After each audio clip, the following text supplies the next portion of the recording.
Hello and welcome back to my channel. Thanks so much for being here. It's been quite a long time, to be honest. It's been so long since I sat down and talked in front of camera. I mean, by now you are all familiar with all the excuses I'm gonna give. Moving was tough. I was super lazy to do this.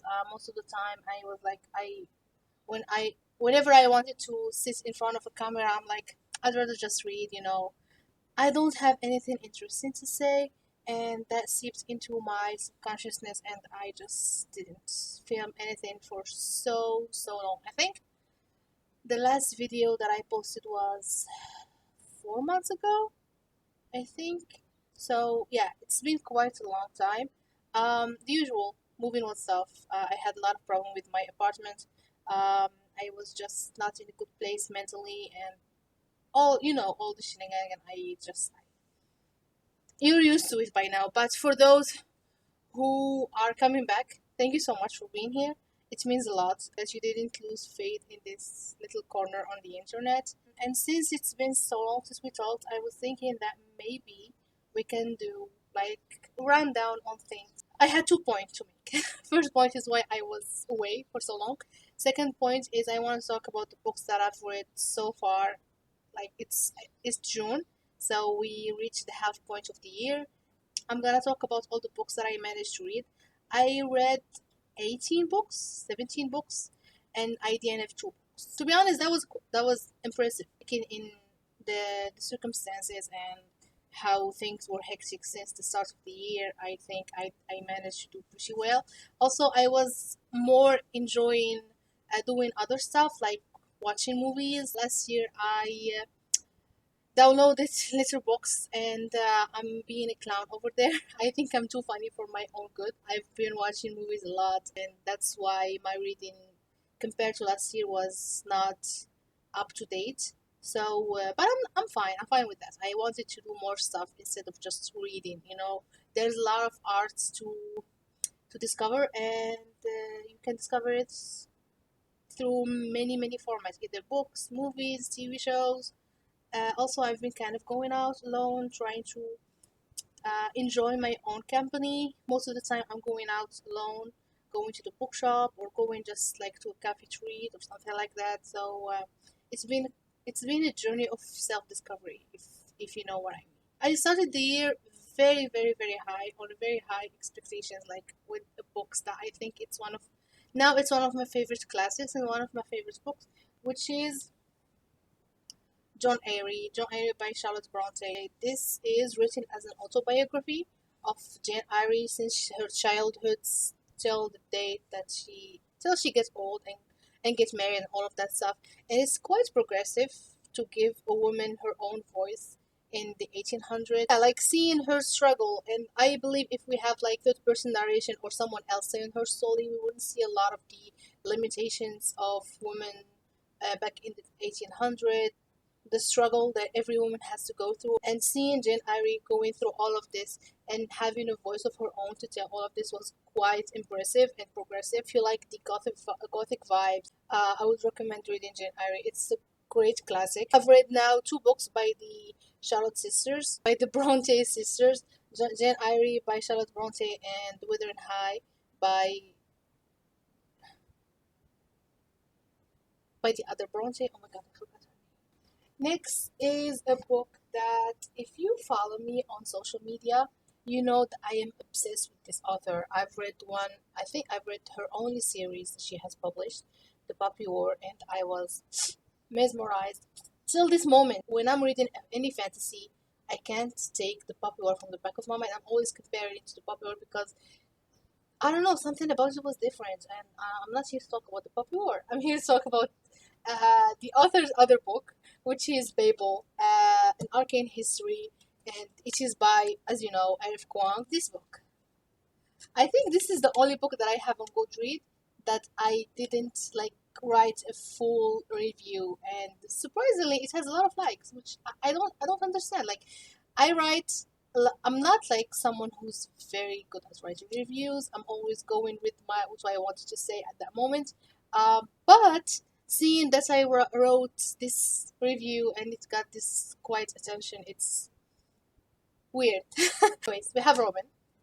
He is the protagonist and he came to study in Babel. He always was fascinated by Babel, by Oxford, and he gets fully immersed into the campus lifestyle. But as the days go on, he starts to see the repercussion of imperialism, of colonialism, and he is put into the situation where he either has to stand up for his home country and stand up in the face of racism and the imperialism, or stay in his school and study translation, but it's gonna be an act of treason to his home country. So we see how colonialism gets into the mind of people, and we see how racist the British Empire was. I mean, it wasn't like a surprise for me, but seeing a lot of the things, because the Poppy War, the series Poppy War. Okay, I'm going back to the Poppy War.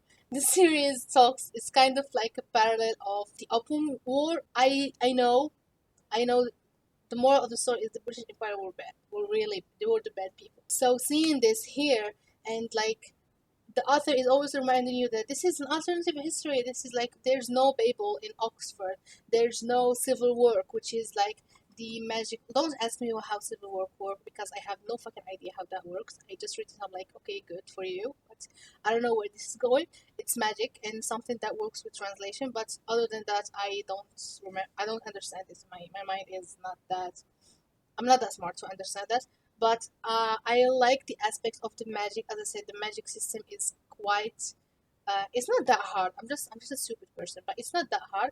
At the same time, it's not very. It's not the focus of the story, but more like the human relationship that Robin has with his classmate, and the institution that represents the imperialism against his home country. This is a great read. I've done it again. The next book was reread. I read Letters to Milena by Franz Kafka. We know that Milena was married to someone else, and Kafka was deeply in love with her, and we can see it through the pages of in the letters in here, and how he doesn't see himself worthy of her love, and he knows that she would never choose him, and the fact that we don't have the letters that Milena has sent to Kafka because Kafka has destroyed everything, and he even told, I think, his editor to destroy all his work after he dies, and I'm thankful that he didn't because we have now more work by Kafka. But having only Kafka's letters and not seeing and not reading the letters that Milena has sent him feels like he is just bearing his soul to the void and telling his feeling to everyone and just throwing it out there, and like there's no one out there who's going to understand the feeling that he's feeling. It gives like this feeling of hopelessness. I will never get enough of this book. I will never get enough of the letters. I'm always reading the letters, and it broke my heart about how like Kafka is that person that I just really want to give a hug to, because he the way that he talks about himself, the way he talks down on himself, and he doesn't see himself worthy of love. He doesn't see himself like he deserves all of the good thing in this world, and the way that he is just so into himself and like building these walls and like hiding in a shell. Just it broke my heart. I think this is my third read of this book, or the second, but I can promise you it's not the last. I'm sure of that. The next book, there's a story behind the next book. Basically, I went home during Ramadan, and something happened with my flat. The whole bathroom ceiling fell down. I was already back home, and thank God, because that would have been scary, and something would have happened if I had anyone around. And so I was like, I finished Letters to Melina, and I had nothing to read. And I remember that I have some books back in my parents' place, and most of the books that I left there were like French books or books that I don't want to bring with me. So one of them was this one. It's L'étranger by Albert Camus. I've read the English translation of this one, and it is annotated to the heavens, and it's one of my favorite books. Mercelot is a weird main character, and I just getting into his head was a quite fascinating journey. So I was like, I'm going to be reading the book in its original language, which is French, and it's been so long since I've read anything in French, and so my French was quite rusty. I mean, I kind of speak it because at work we speak French, but reading it and reading a philosophical text in French in Albert Camus' domain was was interesting, and I quite enjoyed it. Also, I annotated my copy is. I've seen some better days. You can see how ragged it is. It has these cracks on the spine and everything, which made me love it even more. And I don't remember who gave me this copy. I don't think I bought this one. I think this one was a gift, and I don't remember who gave me this one. But whoever did, thanks, because I don't know why I didn't read this back then. Maybe because I was super anxious to read anything in French back then. But I'm quite grateful that I read this after I read English. Because if I read this one first and then I read English, I wouldn't understand any of this. Because the French in here is quite hard to get into. Just because this is Camus' domain. We are in his territory. He's doing whatever he wants. And we have to get in line with him and not the opposite. Because with the English translator, you feel like the text is flowing with you, but this you have to flow with the text, and that's what I like about reading translated book, because if you compare it to the original, if you can read the original language, you're lucky, and you can always compare how the translation works and all of that. So I enjoyed it in French, enjoyed it in English, and I'm going to be reading it again because, as I said, Mercelot as the main character is a very fascinating character. Just bear in mind that this is pure philosophy. So yeah, let's bear this. So, next is a reread again because the adaptation was coming and I wanted to reread it and to refresh my memory of the book. It was Daisy Johnson and Six by Taylor Jenkins Reid. I read this the first time and I quite enjoyed it because it was something different from whatever I was reading. This is written in annotations here. I didn't know this. I think I I wrote this in my second year read because I didn't in the first time. This is written as an interview of the band, the Six and Daisy Jones, and there's a little plot twist, like reveal that was good. And reading it the second time, I was seeing more between the lines. I was seeing more of the dynamic of the band and how things can be different from different perspectives. Like you think that you are seeing things as it happened, but when someone else is telling the same story, you see that they have different perspective. Spoiler alert: the show was not it. I didn't like it. First of all, the casting was meh. The actress they chose for this Jones was perfect. But Sam Calvin, something like this.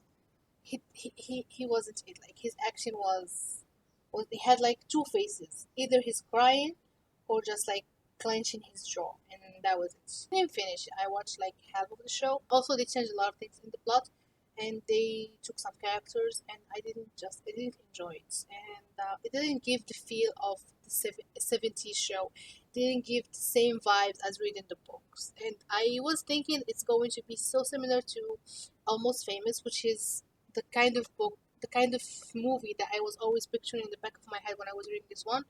But it wasn't it. And I saw this tweet. I'm going to be looking for it, and maybe I'm going to put it on the screen.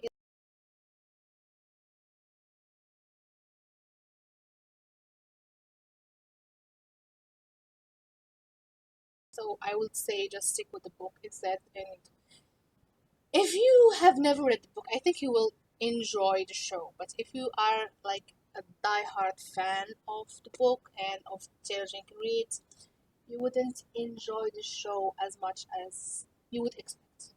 Next book was Lord of the Ring, The Return of the King. This is the last book in the trilogy, and this was the end of a journey. I remember when I got the book set, and I was like promising myself that I'm going to be reading it because the first book really kicked my ass because it was very, very, very boring. And I was always comparing it to adaptation.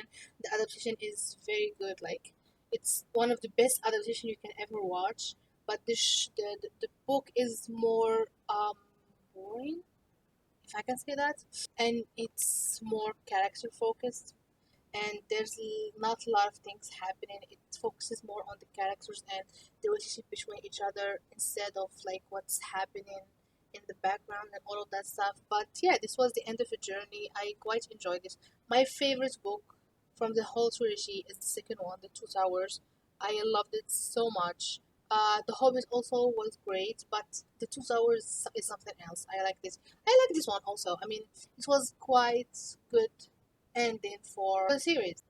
Quite a journey, and I'm happy that it's finished. Next book is Golden Hill. The story behind this book is that I saw it in a bookshop when I was in Sawera, and I was like, And I like the cover. Like, there's no denying that the cover looks so gorgeous, and I liked it. And I read this, and it was a surprise because I loved it so much. And it tells the story about New York back when the United States were just being formed, and we have this like stranger traveler who came in with like a lot of money, and he has one thing in mind is that he wants to invest in the US, and people are skeptical. And since New York is like, back then it was like kind of like a small town, like there's few people living there, it creates some kind of sensation. Who is this man? Who is this person? Why is he here? There's a lot of uh, backstabbing. There's some kind of romance in it. It's very character focused, and the thing that I liked in this book is that it feels like New York was a character of it, like on its own. And this is something I really like in books. For example, when I was reading Dune, it feels like the Pirates of Arrakis was a character. It was a prominent presence in the book, and same thing with this book. Like, New York feels like a character on itself. There's quite description of the city, and it has some presence in the mind of any characters, and it feels like it's a sentient being. And another thing that I liked also is that how the author was breaking the fourth wall when he was writing the book is something that not a lot of people enjoy, but I like it, and I feel like I was a character in the book. It was quite a surprise, like a book based on the fact that I just bought it from a bookstore because it looks good, it looks nice. And next, I've read 2001: A Space Odyssey. The story behind this book is that I was in a bookshop, and the movie by Stanley Cooper, and it's one of my favorite movies. It's quite revolutionary, and I love it so much. And I was in the bookshop, and I saw it, and I was like, maybe this is like the the book, and the Stanley Cooper version is the adaptation. But then I realized that Stanley Cooper co-wrote this one. He wrote it with Arthur C. Clarke. He came to Arthur C. Clarke and he was like, "Hey, I have this idea, and to do this movie, we need to write the novelization of the book and then make the movie," which was clever. Anyone who have watched the movie and can't understand the ending, and you see that there was a lot of glancing over some period of times, and they don't understand the technology and how the world is working, and how this future is working, and time travel, the space travel, and all of that. I would recommend reading the book because there's a lot of things that are talked about and more defined than the movie, because Stanley Cooper has said that he made the movie to keep the ending open for interpretation. So if you don't want to like stare at the screen blankly after the credit rolls in the movie, I would recommend reading this one because the ending is more refined, and you kind of understand what's going on through the mind of the characters and during the whole ordeal. I'm trying not to spoil anything, but by this point, if you don't know the plot of the movie, you're lucky because you are going to be enjoying two things, the movie and the book. Next, I've read The Parisian by Isabella Hammad. This is a story about a Palestinian guy who is sent to France to study medicine during the time before the Nakba. And the one thing that I loved about this book is that whenever there is a book about the Palestinian experience and a story of the people in Palestine, it always focuses on the Nakba. It always focuses on that time where Palestinians had their land and their culture stolen from them. But in this book, we see that the Palestinian had the whole culture. They had a whole life.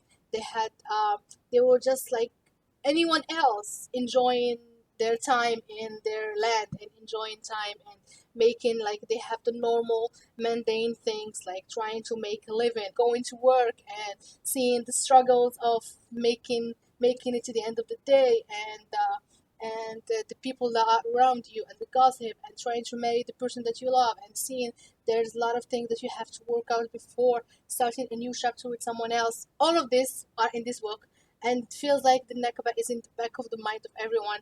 Kind of broke my heart how we see the days leading to the Nakba and seeing how the Palestinians had always the hope that they are going to make a state for themselves and just keeping the land that they own, and how like the small victory they were making through the revolution. And from our vantage point of history, we know that the Nakba happened. We know that all of this, that the Palestinians are scattered all around the world, and some of the people that are still living in the Palestinian land are under apartheid state. So seeing the small victory and the people enjoy like happy about it broke my heart, because we know it's gonna happen. We know that the big bet is going to happen. So it was quite a journey to read this book. As I said, a look into the Palestinian mundane life. We see that they are just people like us. They had a life, they had futures, they had families, and they had hope for the future, and that was taken from them. This year, I've been jumping through genres, and it shows that I am a moody reader at heart, because I just finished a historical fiction book, and the first thing that came to my mind, I want to read something that's going to fuck up my mind. I want to read a thriller, a something that's going to make me stare at the wall for like at least 30 minutes, and that's why I picked. Okay, the book is upside down. That's why I picked. I'm thinking about Indian Thing by Reid. Um, I have kind of a mixed feeling about this one. Don't get me wrong, the book is genius. The plot twist at the end. I think this is one of the few mystery and thriller books that made me really like appreciate the climax at the end, because a lot of mystery and thriller books like oversell themselves. They build up. If you follow the build up and you think that this is something that's going to happen, and then the thing, the whole thing, the whole ordeal about the book, it just meh. It's like no. But this one like really built up, like really got into the mind of um, of the main characters, and the plot twist at the end was like mind blowing. I had some uh, complaints about the book, is that it feels like it's written from the perspective of a man. It's written by a man, although the main character is a woman. But by the end, it made sense, and this is all I'm gonna say before I spoil anything. So I haven't watched the adaptation of the book, but I heard that it's not as good as the book. So I'm not hasty to watch it anyways. But yeah, this was a great thriller. I'm excited to read more by Reid and see if this is just one hit, and or he is a great author. I'm not judging him, but anyways, I want to read more of his books. It's so hot. I'm sweating here. So stay hydrated, guys. The next book was the first DNF of the year, and that was the curious incidents. The Curious Incident of the Dog in the Nighttime.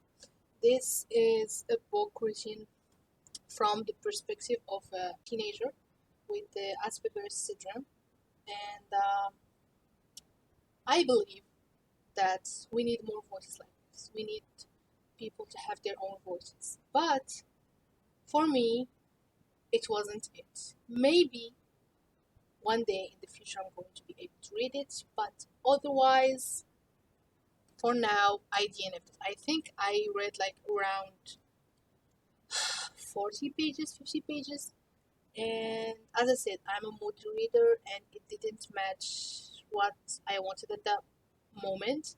So I think in the future I'm going to be more appreciating this one. Next is The Virgin Suicide by Jeffery Eugenides. This is kind of quite controversial book, because it tells the story about the sisters, the lesbian five sisters who committed suicide. This is not a spoiler. This is literally in the synopsis, and we follow their lives, and we follow the teenager girl experience, and and what and basically we just follow their life and how it led to their mass suicide. There's a adaptation by Sofia Coppola. I've watched this one like so long ago.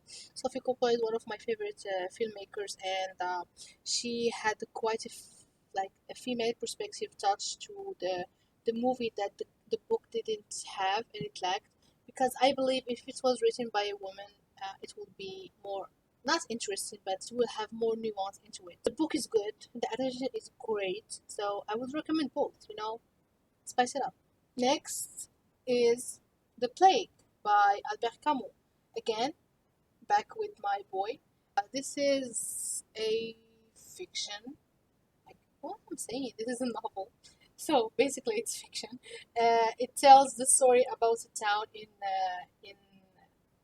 Warren where the plague has broke out, and we see the perspective of people going through the confinement and the quarantine. I believe if I read this one way before COVID happened, I would appreciate it more. But like reading this book made me go through what was going in my mind back when I was quarantined and we had the confinement and going through the first stages of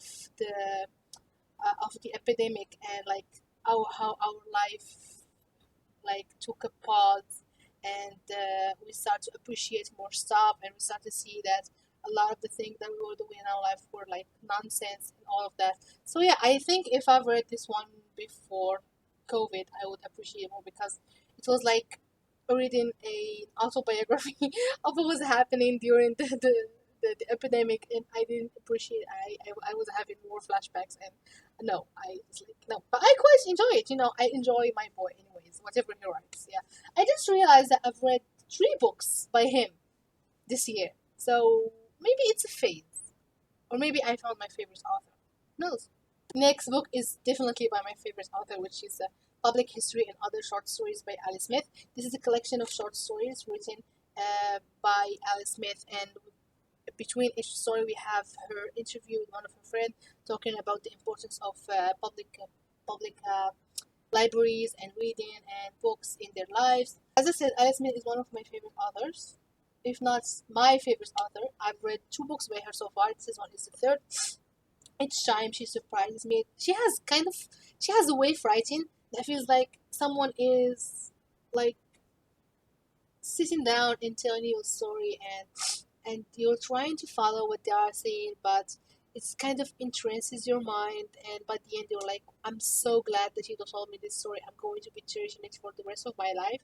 This is how I feel with Alice Smith. It can be hard to get into her books, but yeah, I like her book so much, and I like the emphasis on public libraries and the importance it is for people to read, and which is something made me realize that there's a lot of talks about why Moroccans don't read and why Morocco doesn't have many readers compared to the rest of the countries of the world, and many people like take this back to the fact that people don't buy books, and people rather like spend their time and money on things than reading a book, and people don't take into consideration that a lot of our public libraries are so understaffed. There's basically no budget to maintaining. I remember when I was growing up, we had one library in our school, and it was understaffed, and the shelves were a mess, and the books were even worse. So a lot of people don't take into perspective how important the public library is into making reading more accessible, especially in our communities, because books are pretty expensive, to be honest. Like if you are having a lot of expense like food, rent, paying your bills, and if it comes to buying books, you can only like manage to buy 2 or 3 books if you can, and especially if you are reading in another foreign language like English. I don't think French books are that expensive because the consequences of colonialism in our country. French books are cheaper, but yeah, lately there's quite a revolution and a renaissance into English books, but otherwise it's still expensive, and I don't think a lot of people take into consideration that public libraries plays a major role into creating the next generation of readers. So seeing this in this book and seeing the emphasis of many of Alice Smith's friends who are either writers or editors or working in the publishing industry or working as journalists or something like this, They all started with public libraries, and they are all grateful for being introduced to this safe space of like free books, because it's the only place in capitalism where you can go and enjoy things without paying anything. Like, it blows my mind. So I believe that public libraries plays a major role into reading and building and making the next generation of readers in our communities. Talk so much, but I love this book so much. I love Alice Smith so much. I can talk about her books and her impact on literature all my life. Like, I really enjoy her books. As I said, I am a mood reader. After reading a book by my favorite author, I was dipping my toes into back in my roots. And I was reading Scythe by Neal Shusterman. Yeah, and this is a dystopian future where in the world there's no illnesses, there's no poverty, like everything is a utopia, and even death is controlled by these people, these monk-like people, and it's seen as this like a passage of life. Like, people are becoming more and more immortal and going through a long span of life. This is the first book in the trilogy, and just calling it the true successor to the Hunger Games is a shame. As I said, Sith was the first book in the trilogy, and I was like, I'm giving it a second chance, and I picked the second book in the trilogy, which is Thunderhead, and I did it after 20 pages. I don't think it was a surprise, but I point I was like, just like, a surprise would have been me going with the book, like, till the last page and reading it cover to cover. But, like, the DNF after 20 pages? Brave. Back to my boy, The Myth of Sisyphus by Albert Camus. This book kicked my ass. This was a non-fiction story. This is, like, Albert Camus, like, in his true domain, talking about his philosophy, which is the absurdism, and talking about the absurdity of life. And basically, his point in this book is that life is absurd. Like, why kill yourself if, like, you can enjoy it? You know that life doesn't mean anything. Like, anything you do doesn't have a meaning. But why take it to the extreme? Why kill yourself? You can enjoy it. And also arguing that Sisyphus, which is like a person from the Greek mythology, and who was punished by the gods to rolling a boulder to the top, but never reaching the top, and always whenever he gets closer, the boulder rolls down, and he has to like roll it up.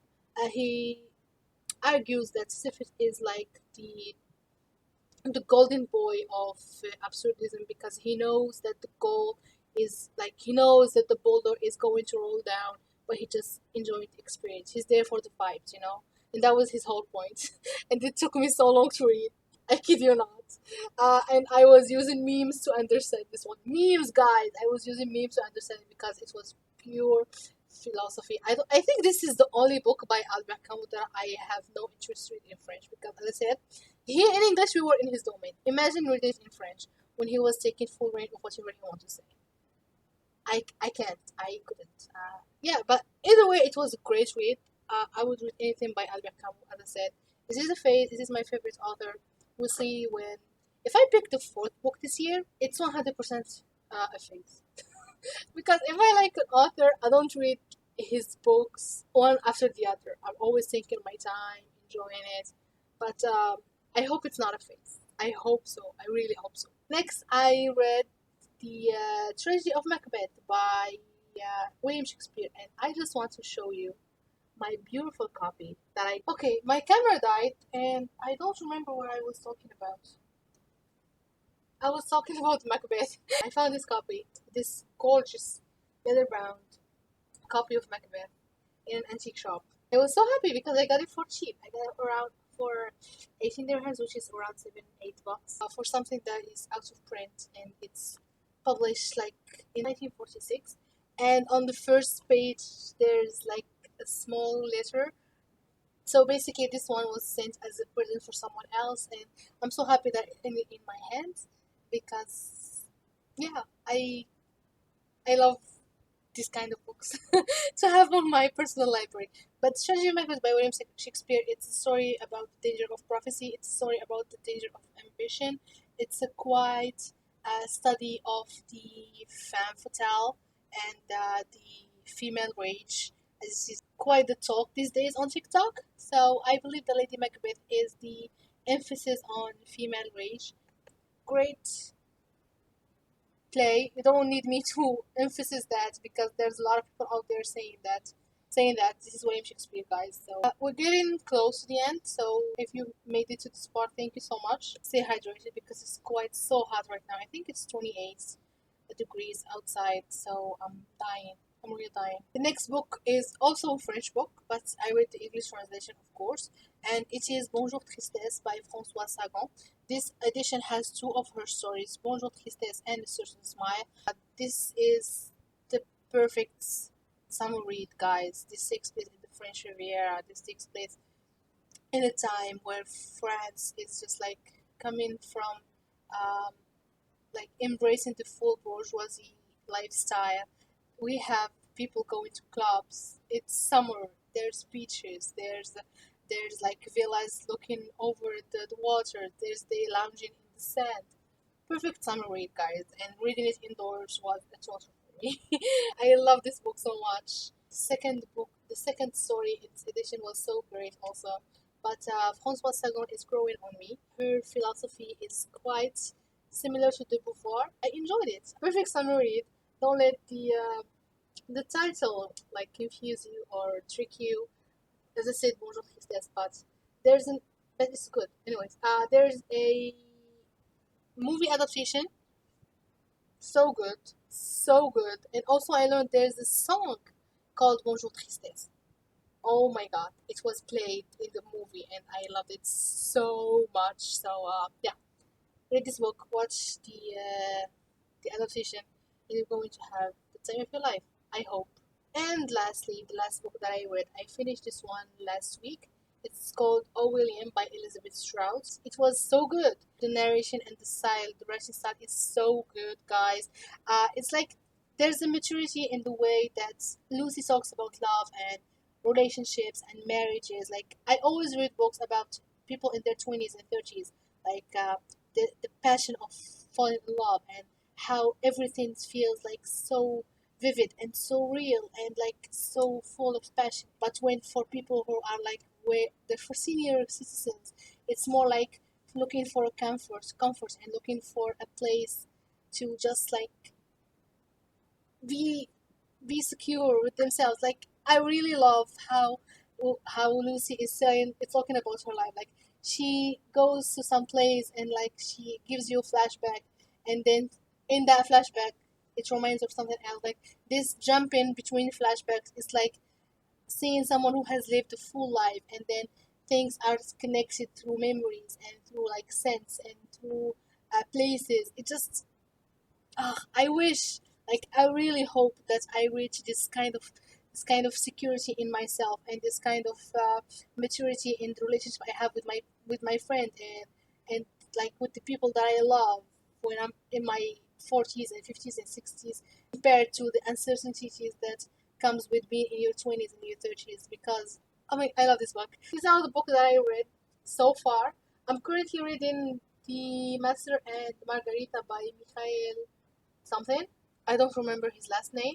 And this is my first Russian literature, although I've seen a lot of people on TikTok saying that Mikhail was Ukrainian, so I'm not sure about that, like putting a pin on that. Thank you so much for watching. I will try my hardest to upload more. I won't promise you, but I will try my hardest. It was so much fun. I miss sitting here and talking about books and just like letting the random stuff coming out of my mouth. I hope you enjoy this as well. If you like seeing more of what I'm reading, what I'm doing, I'm more active on Instagram and TikTok. I like making a clown of myself, as I said, making fun of myself. I also am on Letterboxd if you want to follow me there. I was told that I give Kick Ass movie recommendation. So if you want to check that out also. Thank you so much again. If you made it so far to here, thank you so much for staying till this point. And